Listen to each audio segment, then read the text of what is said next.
Hey guys, today we're going to summarize what we read yesterday on pages 14 and 15 in your unit reader, and then read on page 16 and 17 to see what we learned today. So yesterday, as we read, there were some things that we probably should have highlighted and kind of seen. My kids read on their own today. I think you guys will be doing it with Ms. Corbin if you're Ms. Corbin's group. But I learned some cool things. In the first paragraph, I learned that the three branches of government, legislative, executive, and judicial, they work together to keep things fair so that not one branch has more power than the other. That was kind of cool.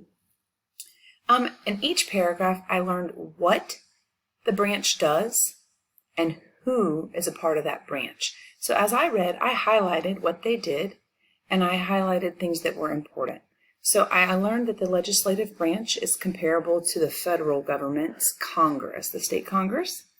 I learned that they make amendments or changes to old laws, and they also write new laws, and that the people in that branch are representatives and senators that we vote for.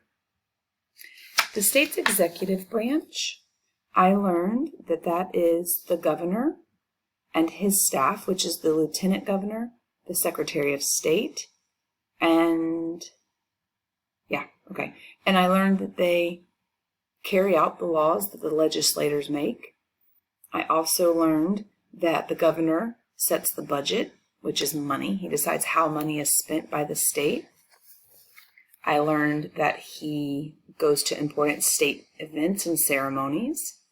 He works to attract new business so that the economy can continue to do well. We talked about the economy last week in solving problems and how the shellfish industry hurt the economy when they started dying because of pollution.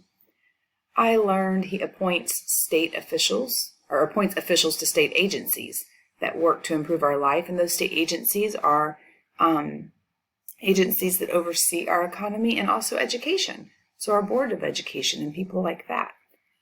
And then the judicial branch, I heard that word judge in there. Did you hear that? That's the judges.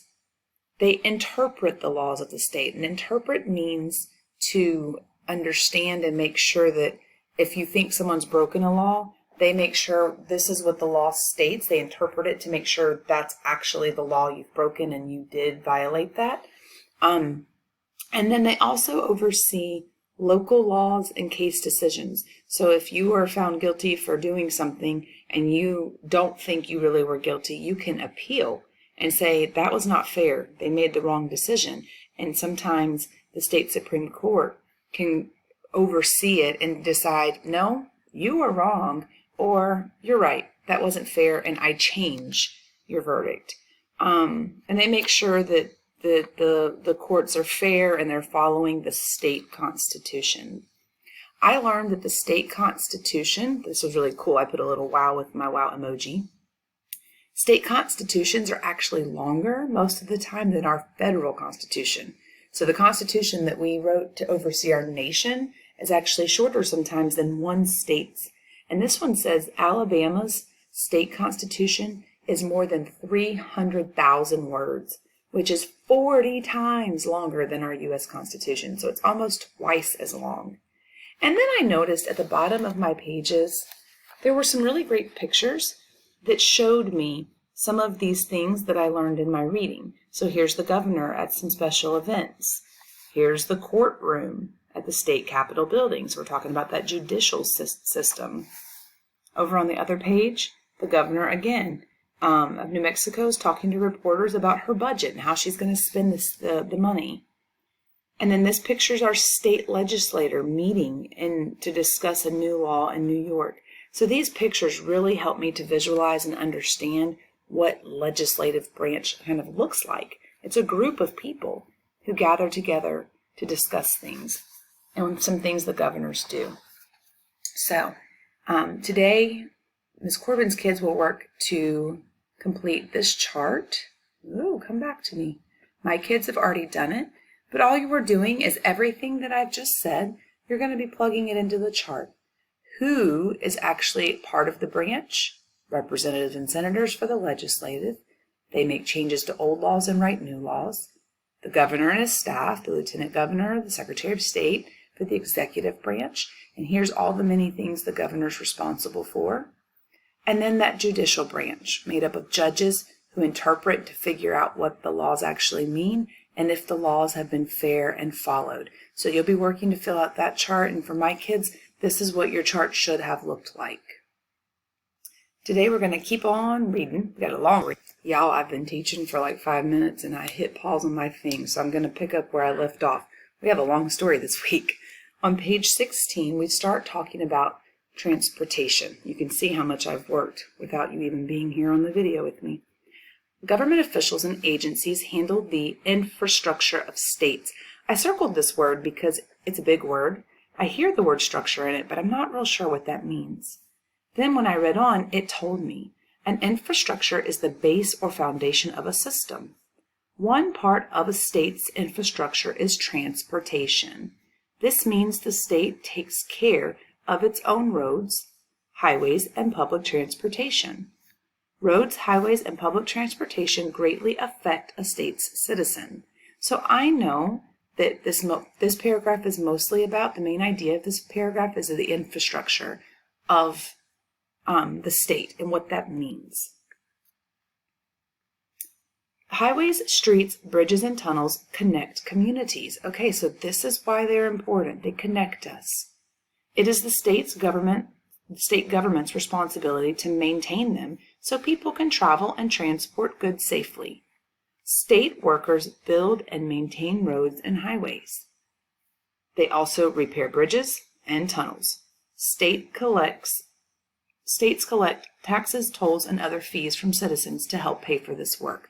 So the state gets money from us, the taxpayers. Your parents have probably, or you've probably heard your parents talk about paying taxes. Our taxes, which is a little bit of the money we make that we pay back to the state, pays these workers to make sure our roads are safe and they're fixed. So anytime you see workers with those big steamroller machines fixing the roads, that's how they're paid.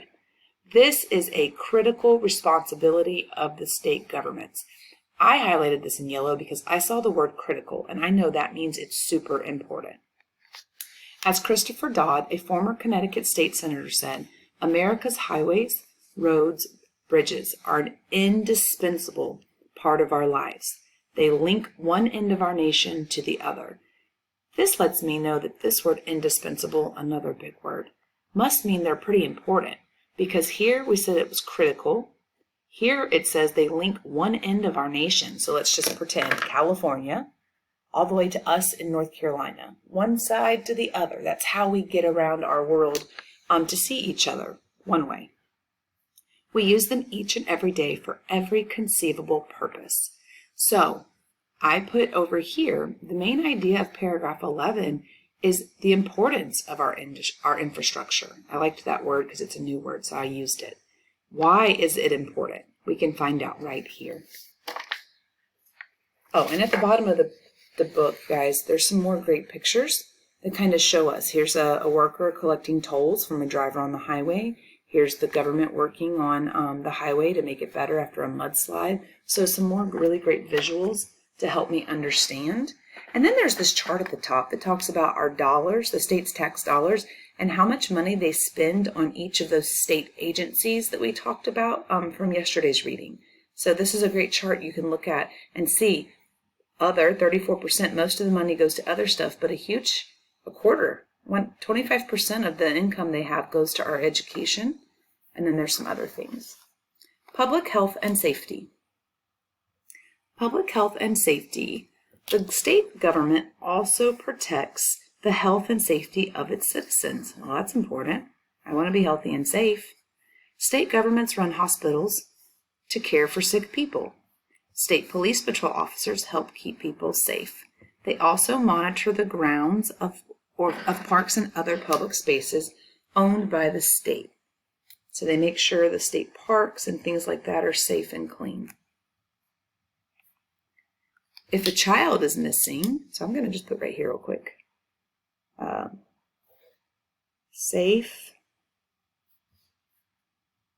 Safety, and protection. That's what we talked about mostly in this paragraph. If a child is missing, the state police can issue an Amber Alert. So we have a missing child. This tells all the police and reporters in a region a child could be in danger. Everyone can then work together to locate and return a child to safety. And then our last paragraph here, friends, is education, which is obviously important to us. State governments are responsible for educating their citizens too. They work with cities and towns to set up school districts, which are run by local school boards. The state government gives school boards some money that they need to hire teachers and purchase books and other materials. Most state governments fund 50% of the money they need to run public schools. Wow. Did you know that? You, my little emoji fella. The rest of it comes from your federal and local government. So this mostly talks about our education and the money that education receives and where it comes from. All right, friends, it's been a rough morning for Dr. Hasty. Hopefully the day gets better. But as you can see, what we read today really helps us to understand each of the parts that our government is responsible for helping us in our day-to-day life. So keeping us safe, educating us, and keeping our roads safe and maintained. So those were 3 really important things that the state government helps us to do. See you guys in a little bit.